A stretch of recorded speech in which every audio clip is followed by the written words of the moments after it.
The desert was silent until it wasn't. A low, throbbing hum crept across the horizon. Villagers in western Sudan paused mid-task, staring at the faint silver glint cutting through the morning haze. At first, it looked like nothing more than a cargo plane, an Antonov An-26, one of those old Soviet workhorses built to move supplies, not wage war. But as the sound grew, dread followed, because in Darfur, 2003, everyone knew what that sound meant. It meant the Antonov had come. They called it the plane that chooses at random. It didn't dive like a jet. It didn't aim like a fighter. It simply appeared, circled once or twice, and then released death.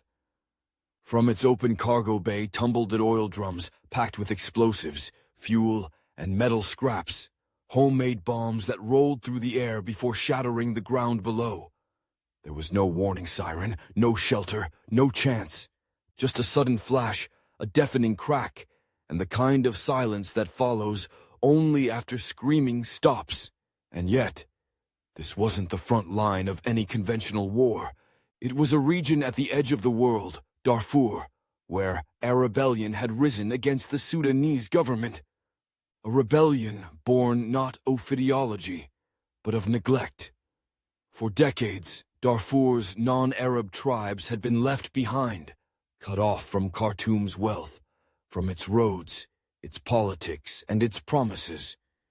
In early 2003, two rebel groups, the Sudan Liberation Movement and the Justice and Equality Movement, decided enough was enough. They attacked government outposts, demanding equality, representation, and an end to discrimination. Khartoum responded not with reform, but with fire. And from the sky came the Antonov. The An-26 was never meant for this. It was a cargo aircraft, twin turboprop, sturdy, cheap, easy to repair. The kind of plane that could land on dirt strips or drop paratroopers deep in the bush. But in the hands of the Sudanese Air Force, it became something else entirely. A flying bomb bay. Inside, soldiers rolled barrels toward the open ramp. They lit the fuses by hand, pushed them out, and watched as they tumbled through the air. No targeting systems, no precision, just gravity and chance. And that randomness was the point. It wasn't just about destroying rebels. It was about terrorizing the people who might support them. Villagers, farmers, families. When the droning began, people would scatter. Mothers grabbed children and ran to dry riverbeds. Men shouted, covering wells with whatever they could. But the bombs didn't discriminate. They fell where they wanted, on huts, on schools, on markets. Witnesses described seeing the An-26 circling slowly, methodically, like a predator in no hurry. "When you hear the Antonov," one survivor said, "you run, but you never know where to." The attacks followed a brutal pattern. First, the Antonovs, then the MiG jets for a second wave, and finally, the ground forces, militias known as the Janjaweed, charging into the ruins on horseback, burning whatever was left standing. By mid-2003, hundreds of villages were gone. By 2004, it was tens of thousands of homes, millions displaced. Entire landscapes erased by fire and shrapnel. The international community called it a humanitarian crisis. But to those below the flight path, it was simpler. It was fear from above. And at the center of that fear was a single aircraft design, the An-26, built in Ukraine in the 1970s, exported across the developing world. It was the workhorse of small air forces everywhere. But in Darfur, it became a symbol of how far desperation and impunity can twist a machine's purpose. When the war began, the Sudanese Air Force had limited precision bombers. They needed something quick, cheap, and expendable. The Antonov filled the gap perfectly. Within months, civilian reports mentioned seeing these planes flying daily sorties over Darfur's vast plains. At first, the rebels thought they could shoot them down. Old Soviet transports, flying low and slow. But the reality was crueler. They didn't need to fly low.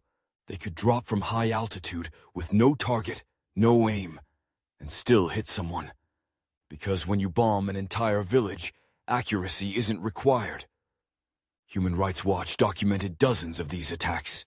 In one report, witnesses recounted an Antonov circling above a school in North Darfur before dropping a barrel bomb that killed 12 children.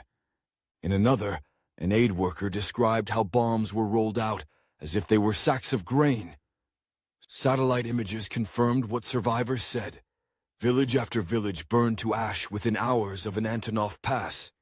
If you're still here, it means you're enjoying this story. So make sure to subscribe. More incredible war stories are coming. Even inside Sudan, whispers spread among pilots about what was happening. Some reportedly refused missions. Others justified them as anti-insurgency operations. But everyone knew the truth. These weren't military strikes. They were collective punishment. From a purely tactical view, it was a perversion of military logic. A transport aircraft is built to supply war, not to define it. Its strength lies in endurance, not precision. Its purpose, logistics, not annihilation. But in Darfur, the line blurred. The Antonov An-26 had become the sound of war crimes. The pilots would load their bombs, sometimes oil drums, sometimes old Soviet ordnance, then climb above 10,000 feet to avoid ground fire. They'd open the ramp, push, and watch as the barrels vanished into the dust. The plane would rise again, banking wide before returning to base. To them, it was routine. To those below, it was apocalypse. Aid workers later recalled that even refugees flinched at the hum of any twin-prop aircraft. They could distinguish the An-26 from other models by ear alone. Children would dive for cover at the sound of its engines, even years later. International condemnation mounted. The United Nations accused Sudan of indiscriminate bombing. Journalists called the Antonov the instrument of terror in Darfur. But the government denied everything, insisting the planes only targeted rebel positions. The problem was, there were rarely any rebel positions left standing afterward to prove otherwise. For every bomb dropped, a new wave of survivors fled. Refugee camps swelled along the borders with Chad. Doctors reported injuries consistent with air-dropped explosives. Burned flesh, embedded metal shards, entire families lost in single strikes. And through it all, the Antonovs kept flying. They didn't need advanced maintenance or complex runways. A dirt strip in El Fasher, Nyala, or Janina was enough. Even when international embargoes limited spare parts, the fleet persisted. Mechanics cannibalized one plane to fix another. Sudan's war machine kept turning, powered by desperation and indifference. By the time peace talks began in 2006, Darfur was already a scar. Over 300,000 dead, 2 million displaced. The war had shifted from rebellion to survival. And the Antonov, once a symbol of industrial progress, was forever branded as a tool of genocide. Some of those same aircraft remained in service for years after. Their dull gray fuselages repainted, serial numbers changed, engines swapped. They flew again, not over battlefields, but over relief operations, even carrying food aid. A dark irony, machines that once brought destruction, now delivering supplies to the very people they had once terrorized. But the memories stayed. One Darfuri elder said, "When I hear thunder, I don't think of rain. I think of the Antonov." History often remembers wars by their generals or their treaties. But in Darfur, it's remembered by a sound, the echo of propellers over sand. A war where the sky itself became an enemy. And all of it began with a single mistake, believing that the tools of logistics could be turned into tools of control. Because in war, efficiency without conscience becomes its own weapon. A weapon that doesn't just destroy villages. It destroys the line between soldier and civilian, between purpose and cruelty. The Antonov An-26 wasn't born evil. It was made that way, by choices, by orders, by men who thought fear was strategy.